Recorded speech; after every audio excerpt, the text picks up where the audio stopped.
Hello people, I'm the Anime Hero and I review anime so you can enjoy it. And today, we're gonna talk about Ashita no Joe, or Tomorrow's Joe, or, any other fucking title that Joe has, like Rocky Joe, Joe el Campeón, it keeps going. It's like... They got more names than P. Diddy. Yeah. No. And here with me tonight I have the Random Anime Shit 5.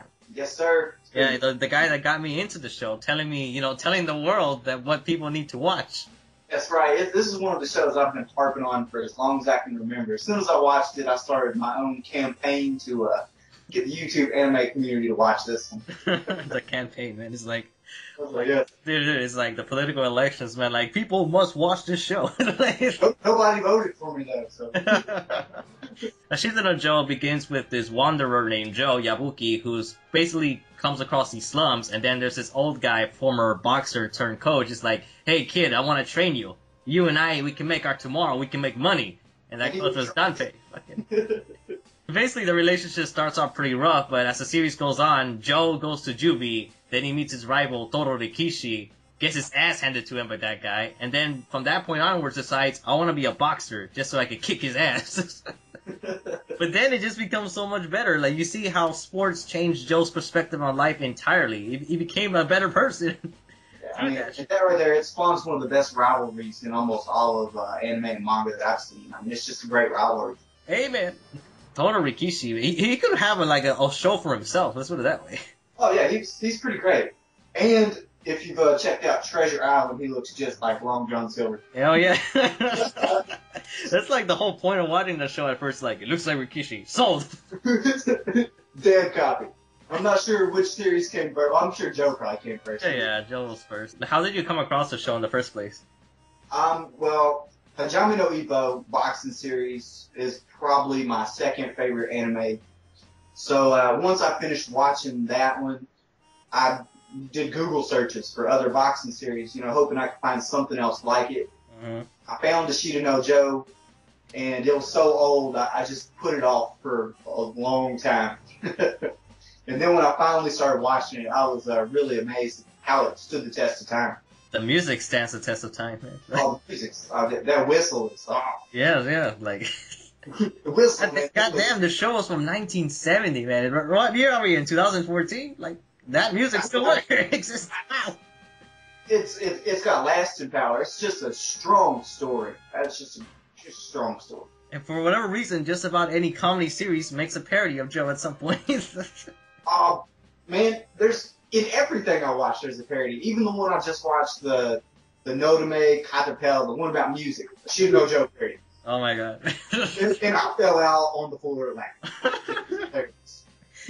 No, it's so iconic though. Like, that's like the sports series everyone is familiar with. That's no, I can't say that. I almost spoil the viewers if they've not watched it. But this character, when something happened to him, he had his own special day in Japan. I mean, seriously. Yeah. I mean, they should know this by now. If you've not seen this show, you deserve to be spoiled. The same thing goes for Toro Rikishi, man. Like, he also had one of his own live events when that thing happened. Oh, that character, man. What I loved about him is, like, they're not even in the same weight class. Mm-hmm. And so he has that whole spiel where he, cuts weight so he can fight Joe. Yeah. Just to fight him. That's just great. I know, because he bears with it for I don't know how long, and then it's clear how much he lost weight, how fatal it was to him, to the point where he was going mad insane. Oh, man. For just a drop of water, man. Fucking. Yeah, I mean, he was, like, completely dehydrated. Like, that's some hellfire cutting weight right there. No, because even when the scene where he's locked in the room, literally, when he's breaking the door down, I was like, oh shit, but then he has, like, that wood pitter, I was like, oh, okay, never mind. Because I really thought he was, like, somehow managed to break the door down with his fist. I'm like, the fuck is going on?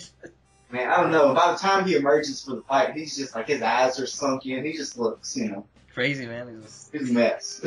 No, he was also badass before when he knocked out 3 bulls, like, barehanded. It was just, like, amazing. It was like Joe's training, then Ricochet, like, oh, fuck that. He's like, I'm gonna take on some bulls. I would have to say this is probably the godfather of all sports anime. You'd probably agree with that, wouldn't you? Yeah. Well, there's only one other sports series I could think of that I was looking for it, but I couldn't find it. It was It's not a baseball series, like the Giant of the Stars or Star Giant, something like that. I'm not familiar with this one, man. Is it out? Does it have a dub? No, I look for it. It's like it's older than Joe. That's why I was. Oh, it's so old, so it's like Yeah, it's like 200 episodes also. wow, shit. I was looking for it, but couldn't find it. Yeah, I've not heard of that one. Like, I love baseball series. I'd love to check something like that. It's probably in black and white. It's like the Steamboat Willie of anime. Oh no. Going back to the days of Astro Boy, man. Right. No, but anyways, back to Joe. I think both of you and me can agree that Joe starts out like an asshole. Joe is probably the most love-hate character I've ever seen. Like, one scene, I'm like, I like this guy. And then the next scene, I'm like, I hope he gets hit by a bus. And I can't even decide if I like him still. But I have to say he's one of the better characters I've ever seen, for sure. Yeah. He's an asshole. Really But you know he's an asshole when he goes around like strangling women. You know, he's like, he was just choking Yoko. I was like, holy fuck, what's wrong with you, Joe? Like, you deserve to be here. You can't mess with Joe. I mean, what is the one scene where he pushes old buddy down the stairs? Oh, yeah. That scene was like, what the fuck? No, that was like really uncalled for when he did that. It was completely unnecessary. You can see the look on Joe's face. Like he regretted what he did. It was like, he's like, well, I just got a bad temper. well, it is obvious he does have like a fucking bad. Actually, you know, one little thing that might be a bit of an inconsistency maybe is that, you know, in the beginning of the series, like Joe was able to take out like a whole police force single-handedly. Oh yeah, like at first, yeah. Because it kind of feels weird that it seems a little more supernatural at first, if you think about it. Well, like at the very beginning, the first couple episodes, like he's doing that street fight, like on the slides and stuff. Yeah. So he's just beating up tons of people. And, even like in the detention center, even then he's like knocked out like the entire. Oh yeah, like he's like in the whole room with guys, and he's like, yeah, I'm just gonna beat y'all up.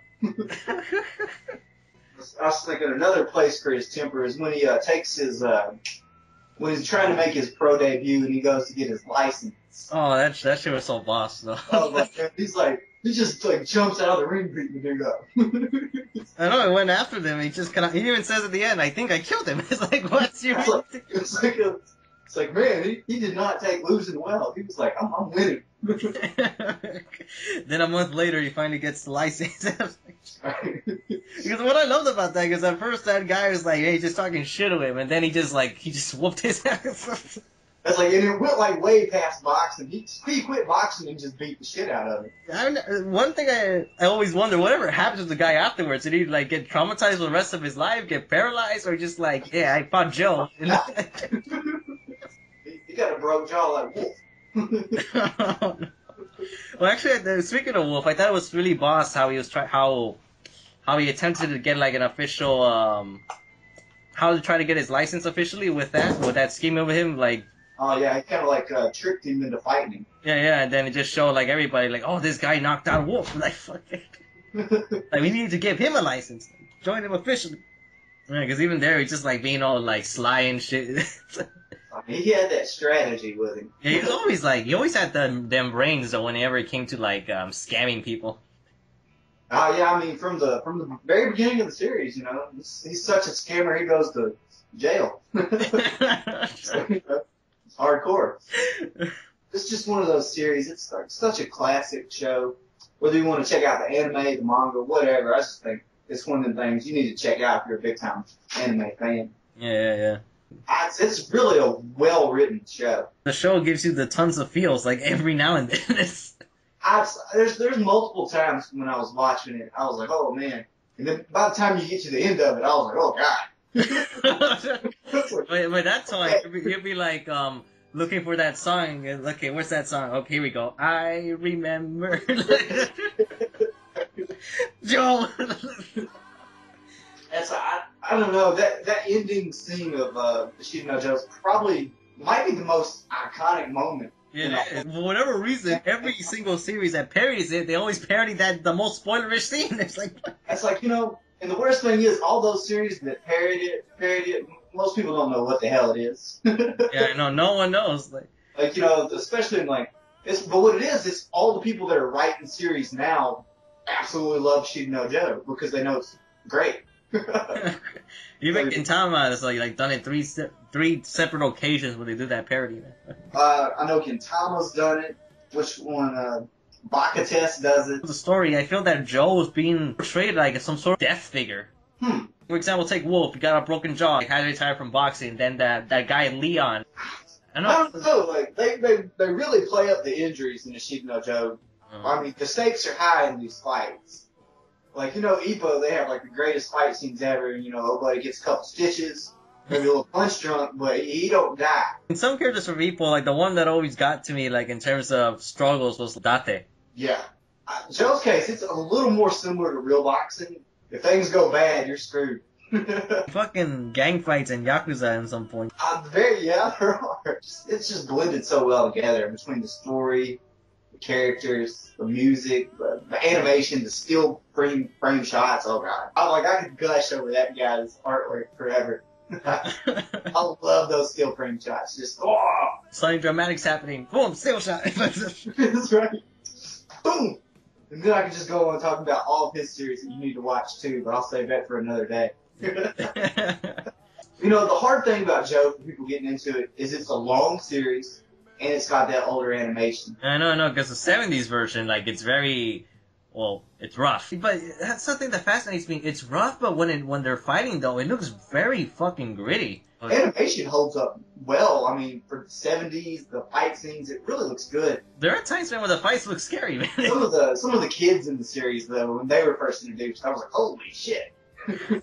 So these guys look weird as hell. Fat Albert, that's what I mean. Like, hey, Joe, how you doing? I love all their fights. I like it when they're still in juvie and they fight. Joe's got his gloves loaded with rocks. Yeah. You bastard, Joe. It's like Joe kind of crucified with the barbed wires for a few seconds. I don't remember that part. That one's drawing. Yeah, it was very brief because I know they mentioned it again. When Joe got sucker punched by that guy, there was one point where he looked like he was crucified with the ropes of the ring. So I don't know if that was foreshadowing for things to come or something. So. I mean, death's a big part of the Ashita no Joe.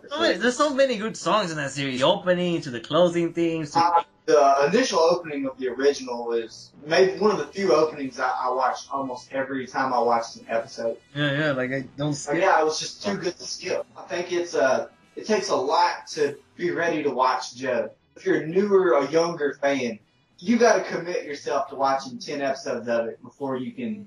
Because how easy do you think it is for somebody to check out some of it and be like, oh, this animation's Yeah, no, because even the story goes on a regular pace, so it's not really fast, it's not even slow either. That's, they tell a story, they don't rush it by any means, so you gotta watch the story evolve. Would you recommend people to watch Hajime no Ippo first, then go to Joe?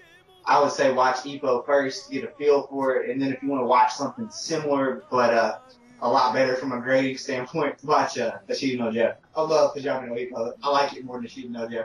I know you did. Just to throw that out there. That's it is better.